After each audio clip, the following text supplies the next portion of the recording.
Hello दोस्तों, स्वागत है आप सभी का इंडियन इंस्टीट्यूट में। अब तक हमने पिछली क्लास में प्राकृतिक संख्याओं के योग पर प्रश्न जो पढ़ रहे हैं उसमें पहला पार्ट हमने हल किया। आज हम दूसरा और तीसरा पार्ट पढ़ेंगे। दूसरे पार्ट में हम प्राकृतिक संख्याओं के वर्गों का योग पढ़ेंगे और तीसरे पार्ट में प्राकृतिक संख्याओं के घनों का योग पढ़ेंगे, क्यूब का योग पढ़ेंगे। तो आज शुरू करते हैं प्राकृतिक संख्याओं के वर्गों का योग पहले। ओके, चलिए। तो दूसरा पार्ट हमारा है प्राकृतिक संख्याओं के वर्गों का योग।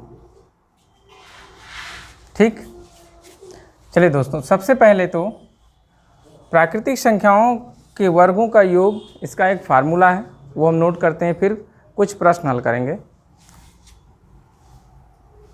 इसका फार्मूला जो है वो ऐसा है, n+1 2n+1 अपान 6। प्राकृतिक संख्याओं के वर्गों का योग अगर ज्ञात करना है तो हमें ये फार्मूला यूज करना होगा। ठीक है दोस्तों, आइए इस पे एक एग्जांपल करके देखते हैं कैसे प्रश्न होते हैं। एक एग्जांपल लिखते हैं, जैसे 1 स्क्वायर 2 स्क्वायर 3 स्क्वायर 4 स्क्वायर, ऐसे मान लीजिए 50 तक है, ये 50 स्क्वायर तक।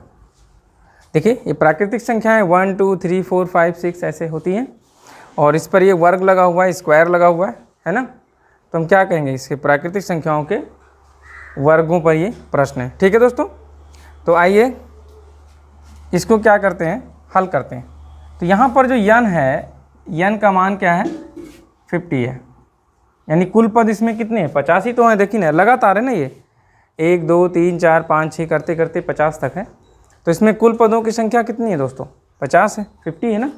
चलिए, तो n बराबर कितना हो गया, 50 हो गया। तो योग क्या हो जाएगा इसका, योग ये हम फार्मूला यूज करेंगे अपना, n+1 2n+1 अपान में 6। n की वैल्यू 50 रख दीजिए, 50 +1 2 × 50 + 1 अपान में 6। ठीक है दोस्तों, जहाँ जहाँ n है वहाँ हमने n का मान जो 50 है वो रख दिया। अब इसे हल कर लेते हैं। 50 और 1 होता है 51। ये ब्रैकेट हटेगा तो गुणे का निशान लगेगा। यहाँ पे 50 दूनी 100 और 100 और 1 जुड़कर हो जाएगा 101, और ये ब्रैकेट हटेगा तो फिर गुणे का निशान लगेगा और बटे में 6 हो गया। ठीक है दोस्तों, अब इसे हम भाग करते हैं, सरल करते हैं। तो 2 3 6 और 2 25 50 हो गया। 3 से देखिए, 3 × 3 और 17 3 51। इस तरीके से ये विभाज्य हो गया। बाकी बची संख्याओं को हम गुणा कर लेते हैं, 25 × 17 × 101। ठीक है दोस्तों, तो सबसे पहले क्या करेंगे, 17 और 101 का गुणा कर लीजिए, आसानी से गुणा हो जाएगा। 17 एकम 17 हो जाएगा सीधे, और फिर 17 एकम 17 हो जाएगा, है ना। और इधर 25। अब 25 से फिर 1717 को गुणा कर लीजिए, 5 7 35, हंसी लाया 3, 5 × 5 3 8, और फिर 17 से गुणा करेंगे तो फिर वही 85 ही आएगा।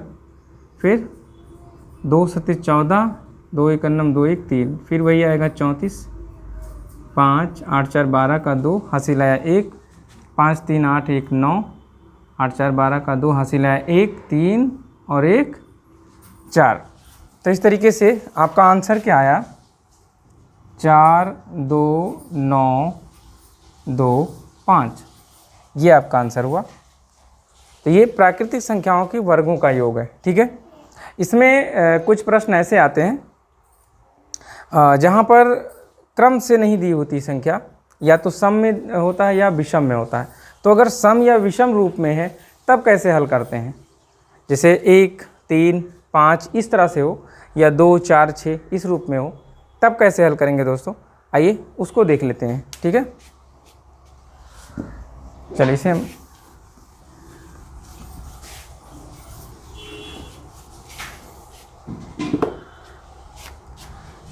इसी में हम ए बी करके लिख लेते हैं। जब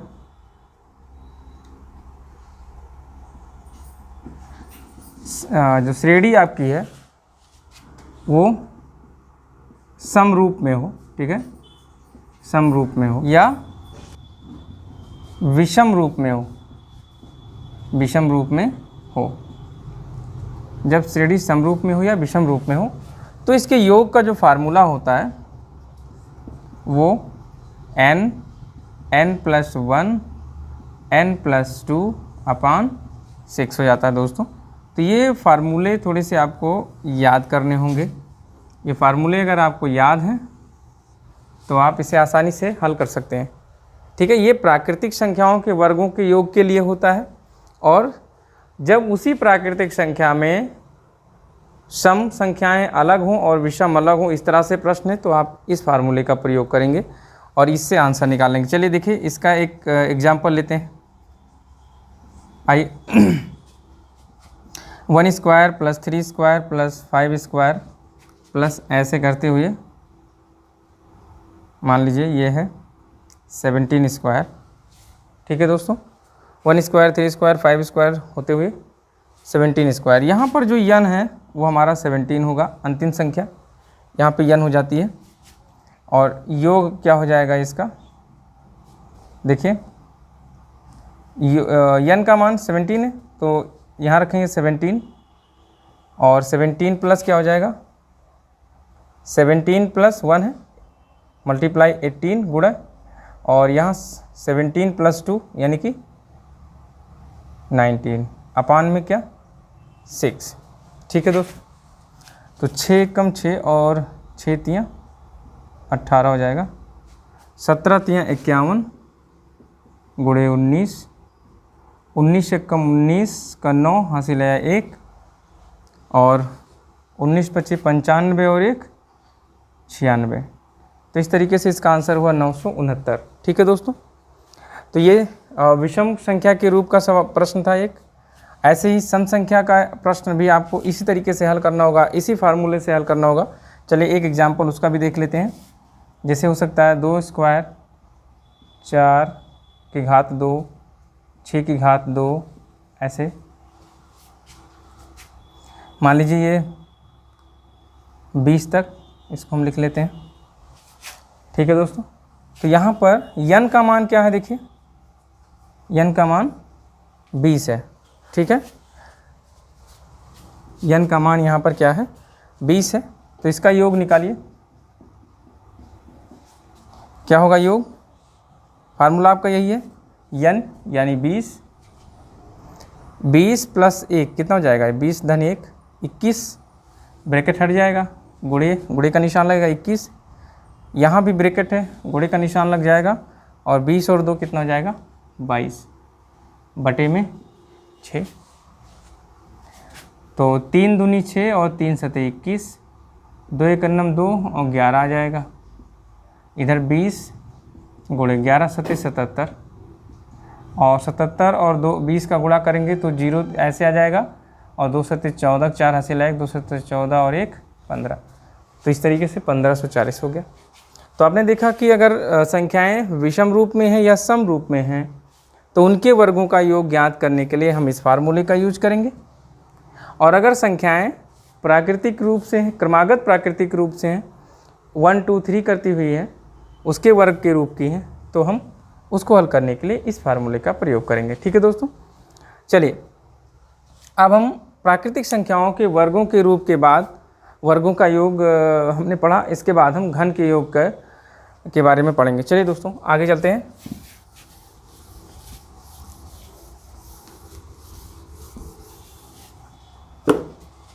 प्राकृतिक संख्याओं के घनों का योग, घनों का योग। तो इसका योग ज्ञात करने के लिए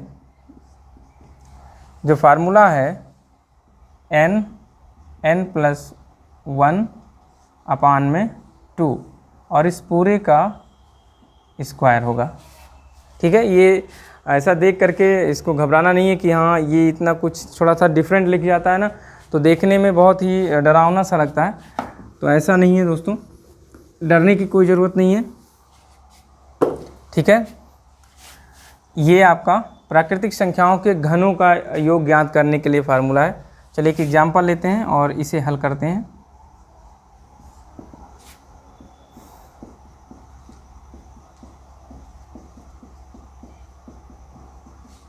इस तरह से लिखते हुए, और मान लीजिए हमने इसे लिख दिया 25 के क्यूब तक। ठीक है दोस्तों, तो यहाँ पर n का मान आपका 25 है, तो योग क्या हो जाएगा, n आपका 25 है, ये 25 योग हो जाएगा। यहाँ पर लिखेंगे 25, फिर ब्रैकेट 25 और 1 कितना हो जाएगा 26। ब्रैकेट अगर हम हटा देते हैं तो गुणे का निशान लगेगा, और बटे में क्या है 2, और पूरे का क्या है होल ऑफ स्क्वायर, पूरे की घात 2। ठीक है दोस्तों, चलिए 2 से इसको हम भाग कर देंगे, आएगा 13, बचेगा 25 गुणे 13 और पूरे की घात 2। ठीक है, अब पहले हम इसको गुणा कर लेते हैं। तो 25 तियाँ 75 का 5 हासिल आया 7, 25 से करनम 25 और 7 32, 325 की घात 2 आया। ठीक है दोस्तों, अब देखिए यहाँ पर क्या आया 325 की घात 2, इसको हम 2 बार क्या करेंगे गुणा कर लेंगे। इस तरह से लिख करके गुणा कर लीजिए। तो 5 25 25 का 5 हासिल आया 2, 5 दूनी 10, 2 12 का 2 हासिल आया 1, 5 3 15 और 1 16, 2 5 10 हासिल आया 2 दूनी 4 1 5, 2 3 6, 3 25 15 का 5 हासिल आया 1, 3 दूनी 6 1 7, 3 3 का 9, 5 2 5 5 10, 6 16 1 और 7 और 6 13, 1 14 और 1 15 का 5 हासिल आया 1, 9 और 1 10। तो आपका आंसर आता है 10 56 25। ठीक है, तो ये प्राकृतिक संख्याओं के घनों का योग निकालने का ये आपका फार्मूला है। ठीक है, तो संख्या पद्धति में जो योग से संबंधित प्रश्न हैं उसके आपने 3 खंड देखे। पहले खंड में हमने समांतर श्रेणी टाइप के प्रश्न को पढ़ा, दूसरे खंड में प्राकृतिक संख्याओं के वर्गों पर, और तीसरे में घनों के रूप के प्रश्न को पढ़ा दोस्तों। तो इस खंड में इतना ही था, और आगे हम इसके कुछ प्रश्न आज आपके सामने अभी हम नोट कर रहे हैं और इसे आप घर पर हल करेंगे। ऐसे और भी प्रश्न आपके जो भी आपके पास टेक्स्ट बुक हो, नहीं है तो आप ले लीजिए और उसे प्रश्न ढूंढिए, हल करिए, क्योंकि प्रैक्टिस करेंगे तभी ये चीज़ें याद रहेंगी। याद करके आप इसे याद रख सको इतना आसान नहीं होगा। प्रैक्टिस करने से ज़्यादा आसान कुछ नहीं होता है। आप अभ्यास करते रहोगे निरंतर, तभी ये याद रहेगा, इसके तरीके याद होंगे इसे हल करने के, इसे तैयार करने के। ठीक है दोस्तों, तो हम आज कुछ प्रश्न आपको नोट कर दे रहे हैं, आप उसे हल करेंगे, शेष अपने टेक्स्ट बुक से आप हल करेंगे। ठीक है गोविंद, पॉज कर दो, बताएं टाइम। तो दोस्तों ये अभ्यास प्रश्न है और हमने 8 प्रश्न आपको दिए हैं। आप इसे हल करें और इसके आंसर को कमेंट बॉक्स में ज़रूर दें। ठीक है, आप इसे हल करके इसका आंसर ज़रूर लिखेंगे और इसका आंसर आपको नेक्स्ट वीडियो में डिटेल के साथ हल करके दिया जाएगा, फिर आप अपने आंसर को मैच करेंगे। तो दोस्तों बस आज के लिए इस वीडियो सेशन में इतना ही। ठीक है, तो ऐसे ही अपना प्यार बनाए रखिए। Thank you so much, keep watching.